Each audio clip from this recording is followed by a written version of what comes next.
चैतन्यदेवं श्रीराधा कृष्णपादान् सहगणललिता श्रीविशाखान्वितांश्च।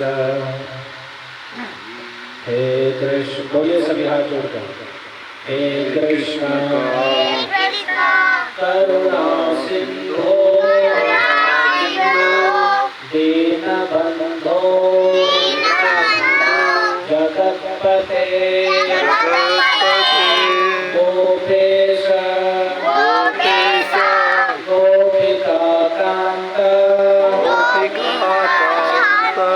राधाकान्त नमोस्तुते तप्तकाञ्चन गौराङ्गी राधे वृन्दावनेश्वरी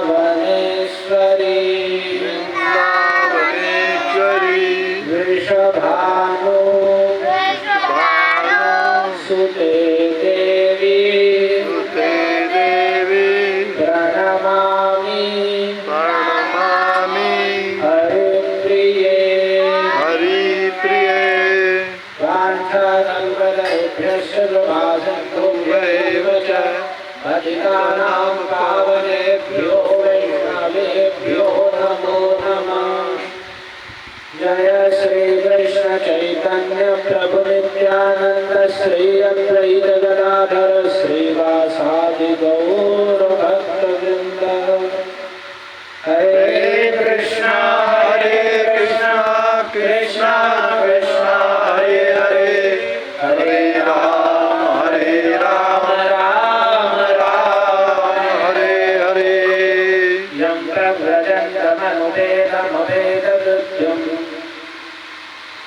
द्वैपायनो विरहकातरहाजुहाव पुत्रेति तन्मयतया तरवोऽभिनेतुस्तं सर्वभूतहृदयं मुनिमानतोऽस्मि।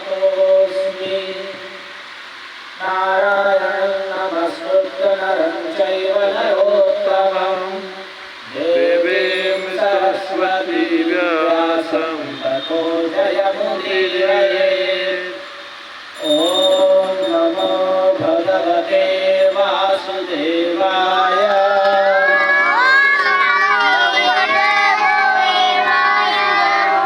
ॐ नमो भगवते वासुदेवाय।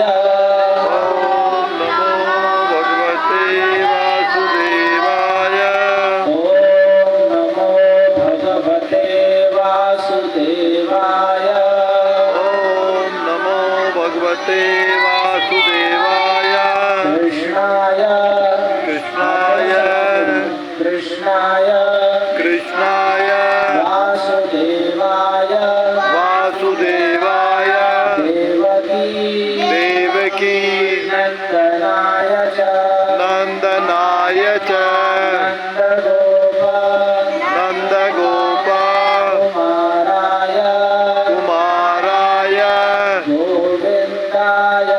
गोविंदाय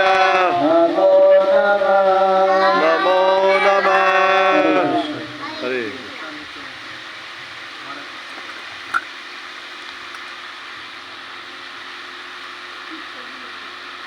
तो हम कथा कल सुन रहे थे कि सभी देवता लोग भगवान की स्तुति कर रहे हैं और कह रहे हैं कि आपने पहले कई रूपों में अवतार लिया। तो कौन कौन से रूप में लिया अवतार? एक तो मत्स्य अवतार लिया, एक कछुए के रूप में कच्छप अवतार लिया, एक हयग्रीव घोड़े के रूप में अवतार लिया, एक नरसिंह के रूप में अवतार लिया, एक वराह के रूप में अवतार लिया, एक वामन हंस के रूप में अवतार लिया, फिर राम रूप में अवतार लिया, फिर नरसिंह रूप में अवतार लिया है, या परशुराम रूप में अवतार लिया और वामन देव के रूप में। तो कह रहे ये और भी बहुत सारे रूपों में आपने अवतार लिया है और हमारी रक्षा की है, पूरे संसार की रक्षा की है। तो हे यदुवंश में अवतार लेने वाले भगवान, आप फिर इस पृथ्वी पर पापियों का भार बढ़ गया, वजन बढ़ गया, पापी लोग ज्यादा हो गए, तो इसलिए आप इस वजन को हटा दीजिए, अर्थात जो दुष्ट प्रकृति के लोग हैं उनको नष्ट कर दीजिए। तो कल 4 कुमारों के नाम बताए थे कि जब भगवान ने हंस रूप में अवतार लिया वो क्यों लिया था। तो ब्रह्मा जी के पुत्र थे 4 सबसे पहले, मानस पुत्र, क्या क्या नाम थे उनके? सनत, सनंदन, सनातन, सनत कुमार। तो इन 4 को उपदेश देने के लिए भगवान ने हंस के रूप में अवतार लिया। फिर उसके बाद अब सारे देवता, बताओ सारे देवता कहाँ स्तुति कर रहे हैं भगवान की? भगवान वसुदेव देवकी को कंस ने जेल में बंद कर दिया, समझ रहे हो? तो जेल में बंद कर दिया, तो वहीं भगवान देवकी के गर्भ में आए हैं, और अभी भगवान देवकी के गर्भ में हैं।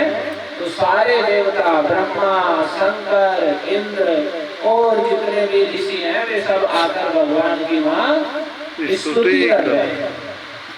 अभी देवकी जी के गर्भ में भगवान है, तो उन्होंने भगवान से यही प्रार्थना की कि आपने पहले कई अवतार लिए हैं, हमारी रक्षा की है, संसार की रक्षा की है, इस बार भी आप हम सबकी रक्षा कीजिए, पृथ्वी का भार दूर करिए। श्री श्री राधा मदन मोहन भगवान की जय। तो फिर वे कहने लगे, अब माता देवकी से कह रहे हैं सारे देवता, किससे कह रहे हैं? माता देवकी से। क्या कह रहे हैं कि हे माता, देखो भगवान की जो माता है तो सारे देवताओं की भी माता है। तो सारे देवता कह रहे हैं, दृष्टाम पते कुक्षिगतः परः पुमानं सेन साक्षात् भगवान भवायन माभू भयं भोजपतेर्मुमूर्षोर् गोप्तायरूणां भविता तवात्मजः। कि हे अम्बा, हे माता देवकी, बड़े सौभाग्य की बात है, बड़ी प्रसन्नता की बात है कि आपके गर्भ में साक्षात जो परम पुरुष है, परम पुरुष जो परमेश्वर भगवान श्री कृष्ण हैं, वे अपने सारे बल सहित, अपने अंश अर्थात बल आदि ज्ञान वैराग्य जो भगवान के शरीर में, उनके साथ में भगवान आपके गर्भ में आ गए हैं। ये हमारे बड़े सौभाग्य की बात है। और आप जो है, अब सुनो यहाँ, कौन बोल रहे हैं? देवता बोल रहे हैं। किससे बोल रहे हैं? भगवान विष्णु से बोल रहे हैं। देवता बोल रहे हैं देवकी माता से। देवकी माता, और देवकी माता के घर में कौन है? भगवान। तो कह रहे हैं देवकी माता से, देवकी माता, अब आप कंस से मत डरिए, क्योंकि अब तो ये मरने वाला है जल्दी। माँ भूम भयं भोजपतेर्मुमूर्षो, ये तो अब बिल्कुल मरने वाला है, कंस जल्दी मर जाएगा, आप इससे डरिए मत, क्योंकि आपके घर में साक्षात परम पुरुष भगवान आ गए हैं। तो आप भयभीत मत होइए, आपके ये पुत्र सारे यदुवंशियों की रक्षा करेंगे। तो आपको अगर कुछ कर से भय हो कि जैसे पहले पुत्रों को इसने मार दिया है, कहीं इस पुत्र को भी ना मार दे, तो आप भयभीत मत होइए, ये साक्षात भगवान है, ये सब यदुवंशियों की सबकी रक्षा करेंगे। तो ऐसे सारे देवता वहां पर भगवान पुरुष, परम पुरुष की स्तुति करके वहां से गए। ब्रह्मे सानौ प्रोधाया, ब्रह्मा और शंकर जी को आगे करके सारे देवता वहां से स्वर्ग में चले गए। और भगवान कैसे हैं? यद रूपमनिदं यथा, कि भगवान के स्वरूपों को ये नहीं कह सकता कि भगवान बस इतने ही है, ऐसे ही है, ये अचिंत्य अनंत गुण महिमा वाले हैं। तो इसलिए देवता ब्रह्मा शंकर आदि सारे देवता मिलकर भी उनके स्वरूप का वर्णन, भगवान की महिमा का वर्णन नहीं कर सकते हैं। तो अब वो समय आ गया, अब सारे देवता चले गए भगवान की स्तुति करके। कहाँ चले गए? भगवान की भगवान के पास, भगवान तो देवी के गर्भ में, स्वर्ग में चले गए, स्वर्ग में से आए थे सभी देवता, कहाँ आए थे? कंस की जेल में। कौन है कंस की जेल में? देव की माता और वसुदेव जी, समझ रहे हो? और देवकी के गर्भ में कौन है? भगवान जी। तो देवता क्या करने के लिए आए थे वहाँ? स्तुति। हाँ, भगवान की स्तुति, भगवान से प्रार्थना करने के लिए आए थे।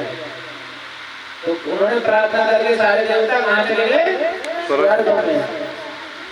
तो अब कह रहे हैं कि अथ सर्व गुणोपेतः कालः परम शोभनः जय वाजन जन्म संसार ग्रहतारकम् विषः प्रसेदुर्गजनम् निर्मलोडु गुणोदयम् मही मंगल भूयिष्ठ पुरग्राम प्रजाकरा अद्यः प्रसन्न सलिला हृदा जलरुभश्रियः प्रियालिगुणसन्नादस्तवतावनराजयः वरौ वायुः सुखस्पर्शः पुण्यगन्धवः शुचि अग्नयस्य त्रिजातीनां शान्तास्तत्र समिन्धत मनन्स्यासन् प्रसन्नानि साधूनामसुरद्रुहाम् जायमाने जने तस्मिन् नेतृदुन्दुभयो दिवि। कह रहे हैं कि अब वो समय आ गया कि जब भगवान देवकी के गर्भ से जन्म लेने वाले हैं। समझ में आ रहा है? भगवान देवकी के गर्भ से जन्म लेने वाले हैं, वो समय आ गया। तो जैसे तुमने देखा है जब कोई बड़ा नेता आता है तो मान ले कहीं प्रधानमंत्री या कोई बड़ा नेता आता तो खूब सजाई होने लगती है, सजाया जाता है सब कुछ बड़ा सुंदर लगे। वैसे कथा होती है तो कितना सजाया जाता है। तो वैसे ही जब भगवान इस पृथ्वी पर आने लगते हैं तो पृथ्वी पर सारी चीज सुंदर हो जाती है। कैसे? क्या क्या चीज है पृथ्वी में? पहले तो जो ग्रह नक्षत्र सब आकाश में विचरण करते हैं, इनका प्रभाव समय पर पड़ता है, जिससे समय शुभ और अशुभ होता है कि अच्छा समय बुरा चल रहा है, बुरा समय चल रहा है। तो जब भगवान जन्म लेने वाले थे तो परम शोभन काल यानी परम सुंदर काल हो गया, जिसमें सभी प्रकार के ग्रह नक्षत्र तारे सब शांत हो रहे थे, सभी शांत और सौम्य थे, कोई भी उग्र या क्रूर स्वभाव में नहीं थे। यानी परम शोभामय समय उपस्थित हुआ जिसमें किसी प्रकार का कोई दोष या अशुभता नहीं थी। और फिर सारी दिशाएं प्रसन्न हो गई। कितनी दिशाएं हैं? कितनी दिशाएं हैं? 4 दिशाएं हैं। और 10 कौन कह रहा था? 10 ये इसने नहीं कहा। जिसने 10 कहा है उसने ही सही कहा है, जिसने 4 कहा है उसने 10 कहा। तो जो मुख्य है वे 4 दिशाएं हैं। कौन कौन सी हैं? बोलो। इधर कौन सी दिशा है? सूर्य कौन सी दिशा में निकलता है? इधर निकलता है सूरज पूरब में निकलता है। तो पूरब पश्चिम उत्तर दक्षिण। क्या? पूर्व पश्चिम उत्तर दक्षिण। तो कितनी दिशाएं हो गई? तो ये तो ऐसे वाली हो गई। तो इनके बीच में जो जगह है वो भी दिशा होती है। तो ये भी सब दिशाएं हैं। तो 8 दिशाएं होंगी, जैसे पूर्व और पश्चिम, पूर्व और उत्तर के बीच में पूर्व, दक्षिण के बीच में दक्षिण, पश्चिम के बीच में पश्चिम, उत्तर के बीच में। तो इन्हें विदिशा कहते हैं, दिशाओं के भीतर की दिशाएं, विदिशाएं। और फिर ऊपर की एक दिशा और एक नीचे की दिशा, तो कुल मिलाकर 10 दिशाएं होती हैं। तो सारी दिशाएं प्रसन्न हो गई।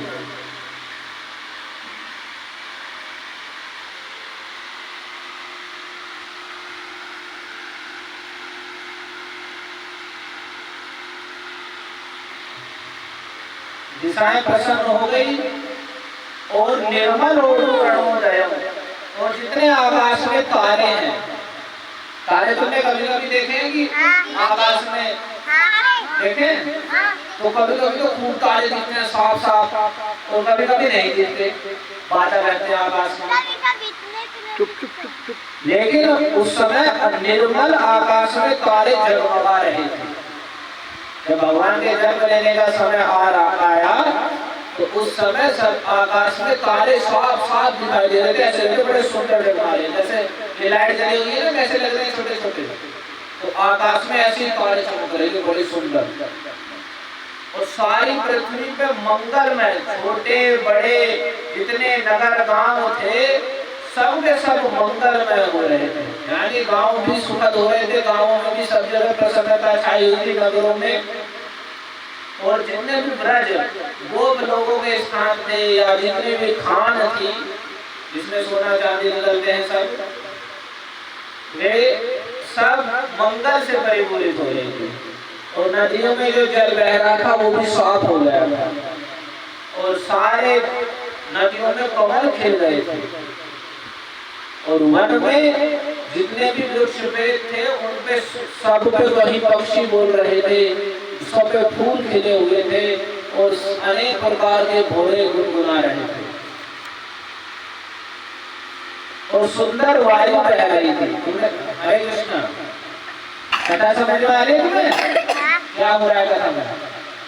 कि जब भगवान आने वाले थे तो उस समय ना पूरा संसार सुंदर हो गया, हवा भी मीठी मीठी बहने लगी थी।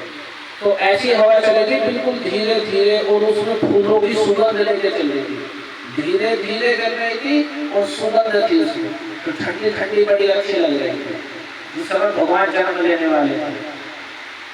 तो कहे और कंस इतना पापी था, उसने जितने भी यज्ञ हवन होते थे वे सब बंद करवा दिए थे, और सारे बंद करवा दिए थे, तो उसमें कोई अग्नि नहीं जल रही थी। तो जैसे ही भगवान जन्म लेने वाले थे तो वो जो हवन कुंड थे ना, जैसे हवन कुंड वहां है तो उसमें कभी अग्नि नहीं जलती, वो ऐसे ही शांत पड़ा रहता है। तो ऐसे ही शांत पड़े हुए थे कंस के समय में। तो जैसे भगवान जन्म लेने वाले थे तो हवन कुंड में अपने आप अग्नि उत्पन्न हो गई, अग्नि जलने लगी हवन करने के लिए। और फिर वरान शासन प्रसन्नानि साधु नाम असुरत ब्रूहाम।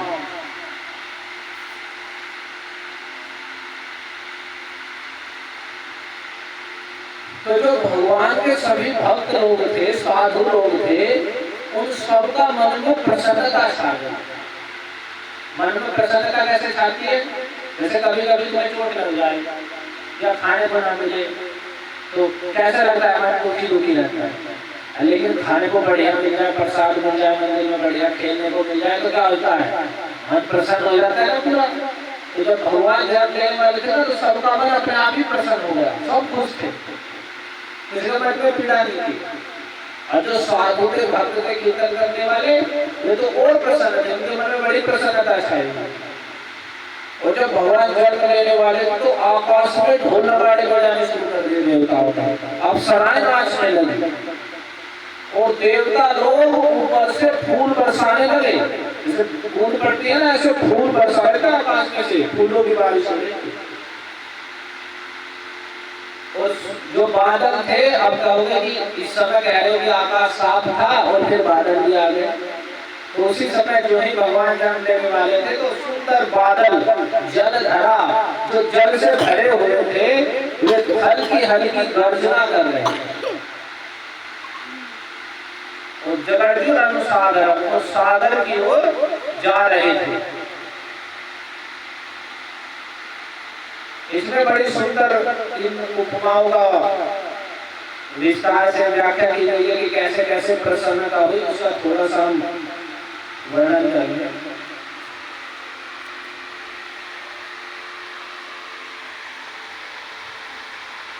कि दिशाएं प्रसन्न हो गई, क्यों प्रसन्न हो गई? दिशाएं से इसलिए प्रसन्न हो गई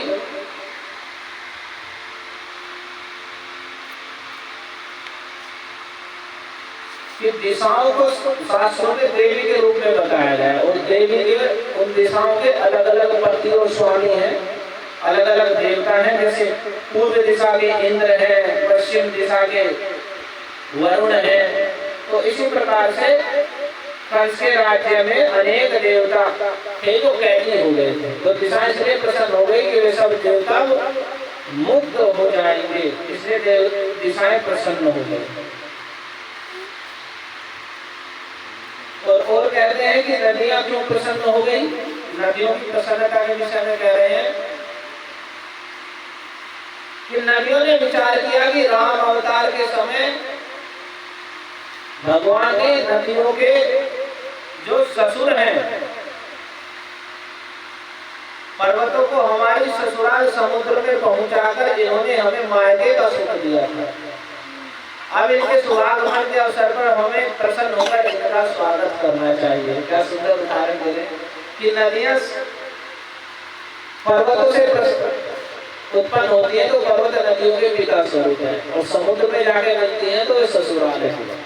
तो उस समय राम अवतार में जब सेतु बंद किया गया था तो उस समय सभी मानव लोग यहाँ जाके बड़े बड़े पर्वत उखाड़ उखाड़ के ला रहे थे और समुद्र में रखे जा रहे थे। ऐसे तो हम टीवी में देखते छोटे छोटे पत्थर रख रहे हैं, लेकिन जो बड़े बड़े सब पर्वत उखाड़ उखाड़ के ला रहे हैं। तो उस समय कह रहे हैं कि यहाँ व्याख्या में नीचे लिखा हुआ है कि तो नदियां प्रसन्न थी कि उस समय हमारे पिता जो पर्वत है उन्हें बुलाकर इन्होंने हमें मायके का सुख दिया था अपने पिता आदि से मिलने के लिए। तो अब हम इन्हें प्रसन्नता पूर्वक इनका स्वागत करें। और फिर निर्मल हृदय को भगवान मिलते हैं। यहाँ कहा गया कि नदियां प्रसन्न हो गई, निर्मल जल बहने लगा नदियों में। तो निर्मल जल बहने का अर्थ है कि निर्मल हृदय वाले को ही भगवान मिलते हैं, जिसके हृदय में मल नहीं है। संसारिक विषय भोग वासना का मल, भुक्ति मुक्ति और सिद्धि, ये तीन कामनाएं हैं जो हृदय के मल स्वरूप है। तीनों की तीनों वासनाएं, भुक्ति संसारिक विषय भोग या स्वर्ग आदि के विषय भोग, जिसमें मुक्ति संसार से छूट के ब्रह्मलीन होने की इच्छा, और सिद्धि जो सिद्धि कुछ प्राप्त हो जाए संसार में शक्ति सामर्थ्य दिखाने में। तो हृदय में एक वासनाएं हैं, गिनी चुनी तीन सबके पूरे संसार में। देखिए कितने संक्षेप में सारी बात है। पूरे संसार के सबके हृदय का मन ये है, भुक्ति मुक्ति और सिद्धि की वासना। तो यही इसी मल से जब रहित हृदय हो जाता है तो ऐसे निर्मल हृदय में भगवान का आविर्भाव होता है। इसलिए रूप गोस्वामी ने कहा है, भुक्ति मुक्ति स्पृहा यावत् पिशाची हृदय वर्तते तावत् भक्ति सुखस्यात्र कथम अभ्युदयो भवे। लोग कहते हैं हमें भक्ति का बड़ा सुख मिल रहा है, भक्ति कर रहे हैं, हमारी कामनाएं पूर्ति हो जा रही है, ये हो जा रहा है, वो हो जा रहा है, भक्ति करने से मुक्ति हो जाएगी, ये हो जाएगा, वो हो जाएगा। लेकिन वास्तव में भक्ति का स्वरूप तक बोलते नहीं है। अभी बहुत भक्त मिलेंगे, बड़े जो भी मिलता है वो भक्ति बताता है अपना। तो कह रहे हैं भुक्ति मुक्ति स्पृहा यावत् पिशाची हृदय वर्तते, जो भोगों की वासना और मुक्ति की वासना ये पिशाचिनी है, और जब तक ये हृदय में रह रही है तावत् भक्ति सुखस्यात्र कथम अभ्युदयो भवे। तो उस हृदय में तब तक भक्ति के सुख का उदय कैसे हो सकता है। यानी जब तक हृदय में भुक्ति और मुक्ति की वासना रूपी पिशाचिनी है जो जीव का खून पी रही है, ये जब तक हृदय में बची हुई है तब तक जो भक्ति हम करें उसका वास्तविक सुख नहीं होगा। अर्थात जब हम निष्काम भाव से भोग मोक्ष आदि सब वासनाओं से रहित होकर भगवान के चरण कमलों की साक्षात सेवा यानी कृष्ण की सेवा ही हमारा परम उद्देश्य है, ऐसा जानकर कृष्ण सेवा कृष्ण की भक्ति करेंगे तभी भक्ति के वास्तविक सुख का हृदय में अनुभव कर सकते। और भक्ति का सुख इतना श्रेष्ठ है कि उसके सामने दूसरी चीजें अपने आप ही तुच्छ हो जाती हैं, बिल्कुल नहीं तुच्छ।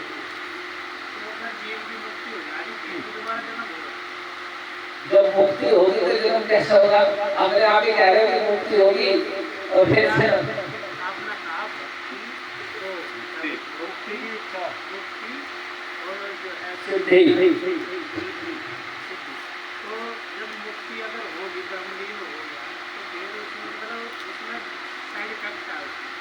साइड इफेक्ट ये है ब्रह्मलीन होने के। ब्रह्मलीन होने से संसार का दुख तो हटा, लेकिन जो जीव का नित्य सुख है वो जिंदा नहीं हुआ। यानी वो ना तो भगवान की सेवा कर रहा है, वो निष्क्रिय अवस्था का नाम है। यानी एक तरीके से अपनी सत्ता लोग कहने का अर्थ है जैसे एक उस इसकी स्थिति कुछ ऐसी समझो, ब्रह्मलीन या साहित्य, जैसे ब्रह्म साहित्य मुक्ति रहते हैं, दो होते हैं साहित्य तो ब्रह्म साहित्य। भगवान का तेज ब्रह्म ज्योति है उसमें लीन होना, और एक होता है ईश्वर साहित्य कि भगवान का चतुर्भुज विष्णु है उनके रूप में लीन हो जाना। तो ईश्वर योगी लोग इसकी इच्छा करते हैं, अष्टांग योगी। तो जो ये लीन है इसकी स्थिति ऐसी है, जैसे मान लो कोई व्यक्ति परेशान है संसार में, तो वो सोचता है कि मैं जहर खा लूं, मैं ही नहीं रहूंगा तो दुखी खत्म होगा। ऐसे तो सोचते हैं इसमें कर्जा हो गया, कोई बड़ी दुख में है तो जहर खा के मर जा तो सारा दुख खत्म। तो वैसी है वो जीव ये सोचता है कि मैं बड़ा दुखी हूँ यहाँ संसार में, तो जब तक मैं जीव हूँ तो मुझे यहाँ दुख भोगना पड़ेगा। और वो साथ ही साथ भगवान की सेवा की भी इच्छा नहीं करता कि मैं साक्षात भगवान की सेवा का सुख प्राप्त करूं या भगवान की सेवा करूं। तो वो बहिर्मुखता उसकी बनी हुई है कि कृष्ण की सेवा करूंगा नहीं और संसार में दुख भोगूंगा नहीं। तो इसलिए मैं अपने आप को ब्रह्म में लीन कर देता हूँ, जब मैं ही नहीं रहूंगा तो कुछ नहीं बचेगा। तो आत्म विनाश का नाम है वास्तव में अपने आप को नष्ट कर देना, यानी अब मैं जीव हूँ अपनी सत्ता का ही लोप कर देना। अपनी ये भावना करो कि मैं जीव हूँ नहीं, मैं ब्रह्म हूँ, मैं ब्रह्म में लीन हो गया, अब मेरी कोई क्रिया नहीं बची और मैं समाप्त हो गया, मैं एक हो गया, सब ब्रह्म सब मैं एक हो गया।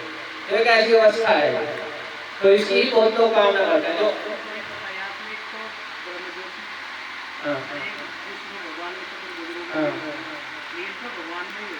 क्या? हाँ, तो भगवान में लीन हुए, लेकिन भगवान की सेवा कोई क्रिया नहीं है उसमें।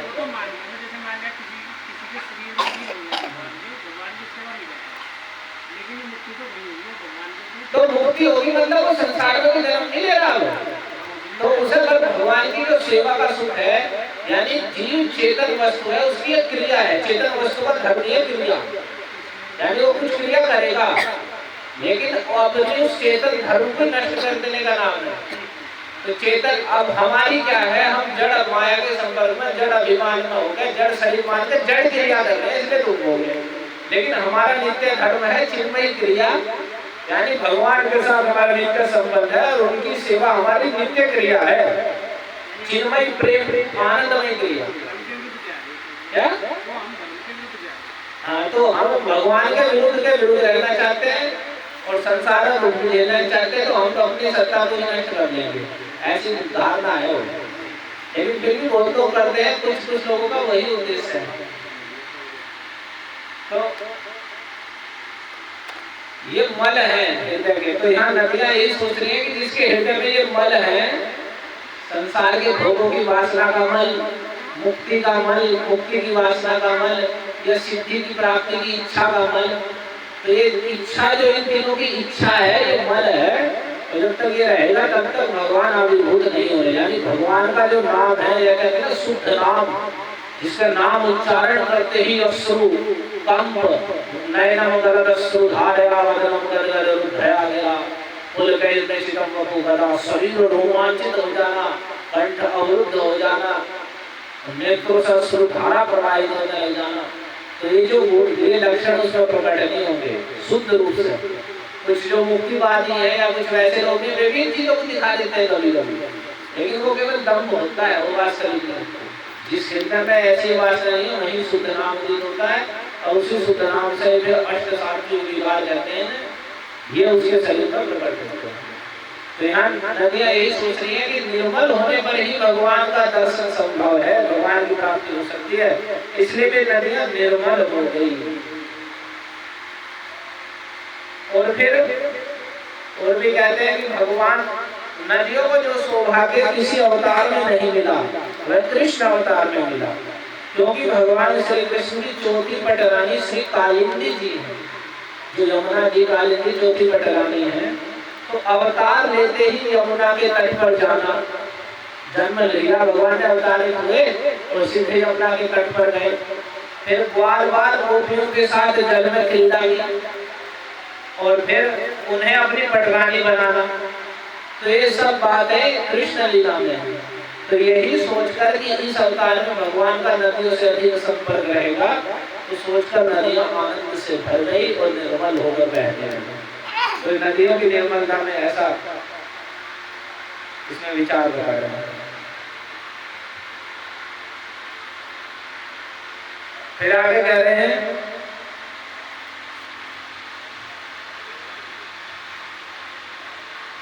कि मन प्रसन्न हो गए। कह रहे हैं मनांस्यासन प्रसन्नानि साधुनाम असुरद्रोहम्, साधुओं के मन प्रसन्न हो गए। तो मन की प्रसन्नता का क्या कारण हुआ कि मन प्रसन्न हो गए, सबका ही मन प्रसन्न हो गया। तो कह रहे हैं योगी मन का निरोध करते हैं और मुमुक्षु जो मुक्ति की इच्छा करते हैं वे निर्विषय करते हैं और जिज्ञासु बाध करते हैं। तत्वज्ञों ने तो मन का सत्यानाश ही कर दिया। ध्यानी जो ये लोग हैं योगी या आत्मज्ञानी या ध्यानी, बस ये मन को रोक लेना, मन को दबा दबा कर रखते हैं। तो मन का इन्होंने जो मन का कार्य एक तरीके से चलना विचरण करना, वो उसे बस रोक रोक के मन का मतलब सत्यानाश कर दिया। उसका मतलब जो स्वभाव है वो उसका हिल ही नहीं पाता है। क्योंकि जो योगी लोग हैं इंद्रियों का दमन करते हैं, मन को रोकते हैं, आत्मज्ञानी लोग वैसे मन से विषयों को दूर करते हैं, जो जिज्ञासु है वे भी मन की बाधा करते हैं। तो मन इनसे परेशान था। तो जब भगवान के अवतार का समय हुआ तो उसने सोचा कि अब तो मैं अपनी पत्नी, इंद्रियों और विषय यानी बाल बच्चे, इनके साथ ही भगवान के साथ खेलूंगा और निरोध और बाधा से पिंड छूटा। इसी से मन प्रसन्न हो गया कि अब भगवान का अवतार हो गया है, भगवान लीला करेंगे और भगवान की अनेक सुंदर प्रकार की लीलाएं हैं। तो जो भक्त लोग होंगे उनका मन भगवान की लीलाओं में विचरण करेगा, फिर बाध ना करके उसे एक चलने का खुलने का अवसर मिलेगा कृष्ण के नाम रूप गुण लीला में। तो वह इंद्रियां और उसकी पत्नी, इंद्रियां और उसके जो विषय है, जब विषय वस्तु भी कृष्णमय हो जाएगी तो इससे मन को बड़ी प्रसन्नता हुई कि मैं बाध हो गए, निरोध कर करके मैं परेशान हो गया रुकते रुकते, अब मुझे खुलने का अवसर मिलेगा कि मैं कृष्ण के लीलाओं में विचरण करूंगा प्रसन्नता के साथ। तो इसलिए मन को बड़ी प्रसन्नता हुई। तो सबके मन में प्रसन्नता छा गई कि अब मन को बाधा नहीं होगी। और ये भक्ति की विशेषता है। हमें मन को दूसरे योगी ध्यानी लोगों को जैसे मन को रोकना पड़ता है कठोर साधना करके, एक भक्त के लिए वो बड़ी सरल है। लेकिन भक्त लोग ऐसा करना नहीं चाहते हैं, नाम धारे के भक्त हो गए हैं। नहीं तो केवल अपने मन को कृष्ण कथा में, कृष्ण के नाम, कृष्ण की कथा, इतना बड़ा ग्रंथ है, इतने सुंदर ग्रंथ है चैतन्य महाप्रभु की लीला, चैतन्य चरितामृत, चैतन्य भागवत, श्रीमद् भागवत और आचार्य ने वर्णन किए हैं। तो इसलिए तो है मन को चलाने के लिए। तो वे हम जब पढ़ेंगे नहीं, सुनेंगे नहीं, तो मन को भगवान में चलाने का अवसर ही नहीं मिलेगा। तो मन का तो काम ये चलना, चंचल कृष्ण स्वभाव ही चलेगा। तो वो जब यहाँ से नहीं मिलेगा तो ऋषियों की ओर चलेंगे और फिर उसे रोकने का हम प्रयास करेंगे तो रुकेगा नहीं। या तो उसे इधर चलाओ या उधर चलाओ। तो यदि हम मन को इधर लगा देते हैं तो धीरे धीरे जो मन का स्वभाव है विषय में जाने को अपने आप छूट जाएगा। इसके लिए कठोर श्रम नहीं करना पड़ेगा।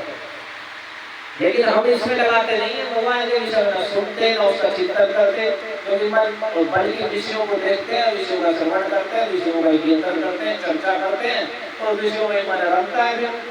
तो इसलिए वो इधर भी लगेगा।